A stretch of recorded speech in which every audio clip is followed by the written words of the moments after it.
My guests today are Catherine Swift and business owners Shelley Bacon and Todd Stafford for Northern Cables, as we attempt to make sense of the push for electrification of the power grid in Canada.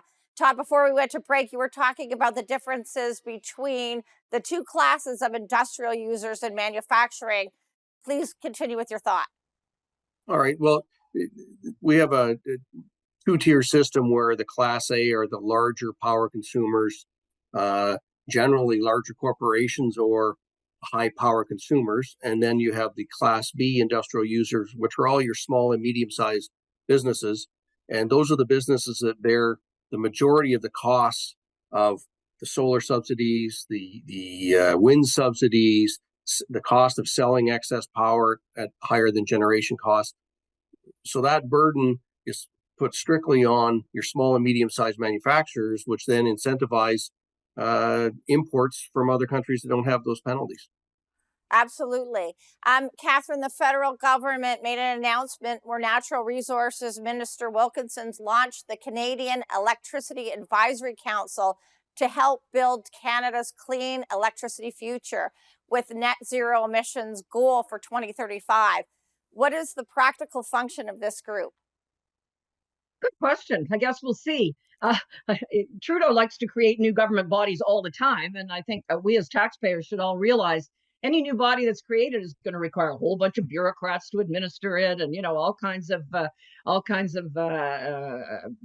other costs associated with how they're operating and so on.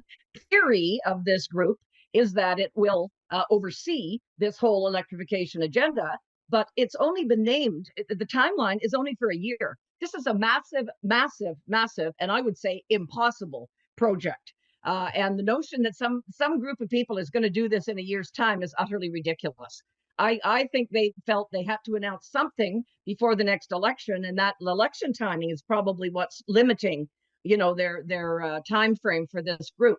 But one big problem with the group is its composition. It's got a whole bunch of electrical authorities from every province on it, and that's sensible. Of course, you do want to have the various regulators and so on this body. It then has I think it's about 3 representatives of Indigenous groups.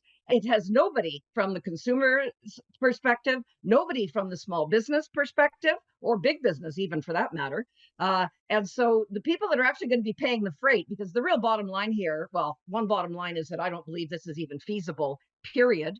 But the other one is, even if it's not feasible, they're going to incur massive costs. And like Todd said earlier, we're going to be the meat and the sandwich, the small and medium-sized business, as well as households. So we're going to see a massive increase in electricity costs for a dubious goal.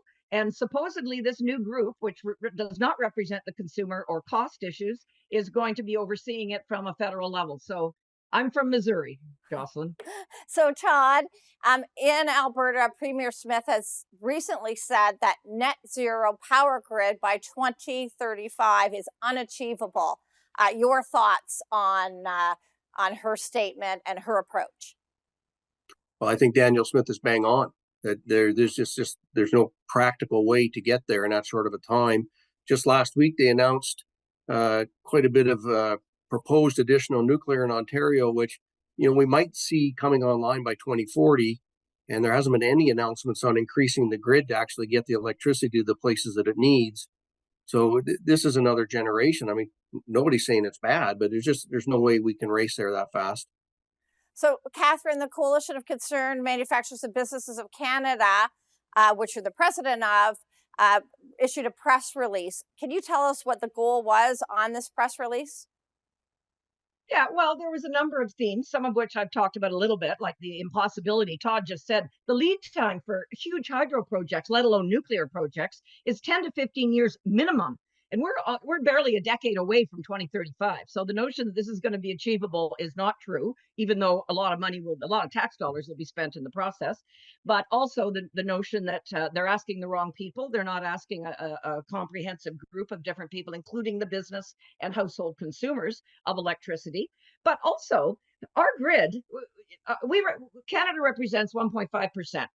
Of emissions globally, so a pittance in the big scheme of things. China itself is about a third, for example, and we in Canada already have a grid across Canada that is it's about 85% emissions free. So we're almost at 100% now.